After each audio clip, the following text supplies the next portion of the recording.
This is so true. Stop the war on drugs. Stop the war on the sheeple. This policing for profit that Charlotte County, Florida, sheriff is into is sick and unconstitutional. This is not America. This is Germany. Florida should decriminalize pot. Eliminate harsh penalties for low-level possession. The following editorial appeared in the Ocala Star banner, a fellow member of Gatehouse Media. Guest editorials do not necessarily reflect the views of the Herald Tribune. While Florida voters needed 2 tries to pass medical marijuana, much of the country is moving to legalize recreational pot. Voters in California, Maine, Massachusetts and Nevada all passed ballot initiatives this month legalizing the recreational use of marijuana. They join a group of mostly Western states that had previously done so. More than 63 million Americans now live in places where marijuana's use is fully legalized. A state constitutional amendment to allow medical marijuana in Florida narrowly missed the 60% needed for passage in 2014.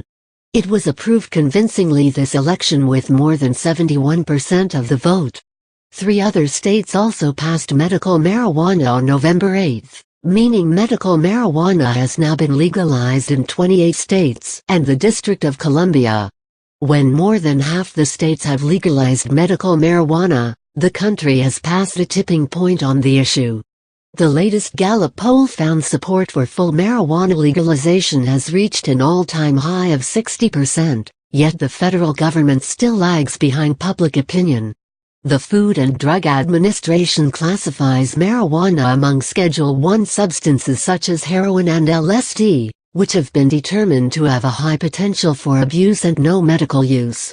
The listing is an insult to patients who have found marijuana to be an effective treatment for chronic pain, nausea and other conditions that stem from debilitating diseases, and one without the dangers of addictive painkillers.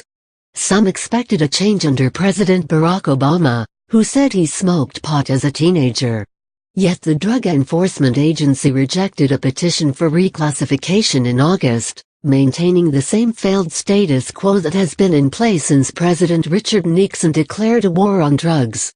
The Obama administration has at least looked the other way as states have legalized marijuana, but that policy could change under a new president. Federal law still restricts banks and credit unions from accepting marijuana profits, forcing dispensaries to take the risk of being all-cash businesses. Education institutions such as the University of Florida are also limited in the research they can do on medical marijuana without risking federal funding. This creates a catch-22 in which the federal government claims not enough research has been done on medical marijuana's effectiveness without fully allowing that research to be done. Worse yet, marijuana arrests continue to ruin people's lives. A conviction for possessing a small amount of marijuana can cause the loss of a driver's license in Florida and a criminal record, consequences that might cost someone a job or financial aid for college. In neighboring Alachua County, county commissioners took a sensible step in passing an ordinance to allow civil citations to be issued to someone caught with 20 grams of marijuana or less. The Marion County Commission should consider a similar ordinance. Much like the conflicting marijuana laws across the country, Florida now has a mishmash of municipalities moving toward decriminalization and those still taking a harder line. A statewide approach to eliminating criminal penalties makes more sense, but is unlikely given that the legislature took half measures on medical marijuana before the ballot measure passed. Yet much like gay marriage, which seemed unlikely before becoming widely supported, the wave of marijuana legalization sweeping the nation may inevitably reach Florida. Lawmakers can follow public opinion or wait for voters to push them out of the way.